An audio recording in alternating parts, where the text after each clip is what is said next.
Господине Талески, ќе продолжам со вас. Вие како представник на Сава пензиско друштво и сестра фирма на Сава осигурување и така натаму, исто така доаѓате од индустрија која на своевиден начин беше афектирана од не само од кризата и од потребата за брза дигитализација, туку едноставно и од потребата на современиот човек денес, кој што како велено ние податоци од фамозниот зелен плик сака да ги има со 2 клика. Верувам дека ова било предизвики за вас, дека беше предизвики за вас и дека вие работите, барем од она што јас го знам на таа тема. Моето прашање би било кои се конкретните чекори, кампањи, еве ако сакате, за дигитализација и автоматизација, за модерни решенија, нови продажни канали, веб платформи преку кои полесно ќе стигнете до вашиот корисник. Знам дека можеби за еден млад човек од 30 на години ова пензија звучи далеку, особено во нашата индустрија звучи многу далеку, меѓутоа често сме разговарале за важноста на сите овие аспекти, меѓутоа уште повеќе за важноста тие да бидат лесно сварливи и достапни, како што реков, во нашиот телефон, ако може. Пака вие се слуша? Не. Сега ред? Да, добро. Вие споменавте, значи, ковид криза, енергетска криза, можеби војна криза која што не дај Боже така може да не снајде, но јас тука би споменал уште една криза која што постои кај нас, не само во Македонија, туку и на блискија простори, тоа е демографска криза. Значи ние имаме и една многу актуелна демографска криза која што за жал не ја забележуваме толку интензивно, но за демографската криза би се навратил подоцна. Од аспект на ковид кризата беше катализатор на одредени процеси во поглед на дигитализацијата. Можеме ние таа дигитализација кај нас да ја гледаме во нашата компанија, во нашето пензиско друштво од 2 аспекти, значи од екстерен и од интерен аспект. Од екстерен аспект ние моравме да се прилагодиме и се прилагодуваме повеќе да се доближиме до нашето членство преку современи дигитални алатки.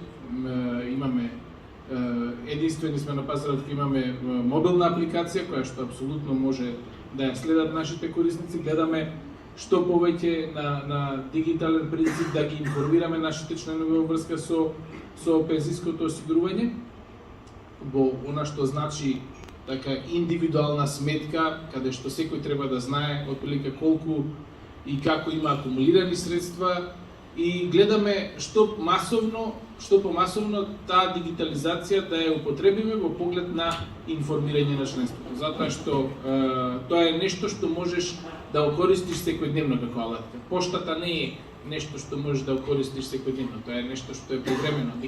Дигиталните алатки се по-ефективни во поглед на тоа дека имаат можност за поголема честота на информирање и така натаму. Значи, целта ни е што повеќе да пристапиме и да го информираме нашето членство. Она што значеше од интерен аспект, ковид кризата беше револуција. Значи, тука имаме момент на еволутивна промена на свеста, например, и на населението за пензиско осигурување, за самостојно штедење, за сите тие аспекти кои што значат дека човек треба да се грижи за себе си, за својата иднина во пензија, компаниите треба да се грижат за своите вработени, но тоа е еволуција. Револуцијата која што ја донесе ковид кризата беше во тоа да ние моравме да се прилагодиме на состојба да бидеме up to date во конкурентски услови. Значи тоа е веднаш априори сегмент во поглед на дигиталната трансформација која мора да се направи. Со дигиталната трансформација се охрабри иновативноста на нашите вработени, затоа што дигитализирајќи некои интерни процеси, иновативноста почнува да станува актуелна тема, значи луѓето да размислуваат иновативно и да земат даваат предлози за решенија. Агилноста на тимот апсолутно се зголемува, имајќи предвид дека ние влеговме во една ситуација во која што моравме да се прилагодиме на новите услови и агилноста на тимот, значи независно кој каде да се наоѓа на било која локација, работејќи со така наречен хибриден модел, ни беше запазена, значи агилноста на тимот апсолутно е значајна.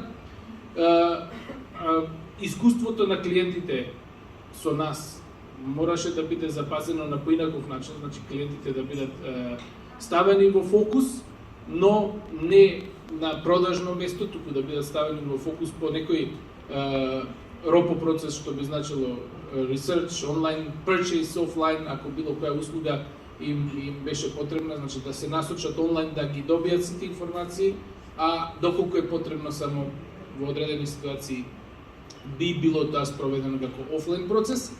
И секако тоа ни зголеми продуктивноста и ефикасноста и тоа беше една основа за калибрирање на бизнис процесите во ИТ. Значи, тоа е ковидот донесе една таква револуција. Тоа можеме ние да го искористиме и од аспект на некоја енергетска криза, затоа што во таква ситуација можеме да продолжиме и да функционираме, и ние продолжуваме да функционираме по хибриден модел и дури и сите да се ставиме во модел на работа од дома, активно би функционирале и би биле успешни. Но еве ова што го споменав, исто така кога веќе зборуваме за криза, актуелна е и демографската криза. Демографската криза е нешто што ние не го гледаме наеднаш. Ковид кризата ја видовме наеднаш, демографската криза постепено ни се случува во изминативе години и таа демографска криза е заради иселување, заради намален наталитет, но иселувањето кое што се случува тука на населението во Македонија и во околните земји е нешто што вреди да се размислива и треба да се прави и тој сегмент на задржување на вработени, на мотивација на вработени. Мотивацијата може да се прави преку продукти кои што ние ги имаме, но така и дигитализацијата тука во тој сегмент е значајна од аспект на справување и со овој тип на криза кој што веројатно повеќе треба да му се стави фокус во тоа. За почеток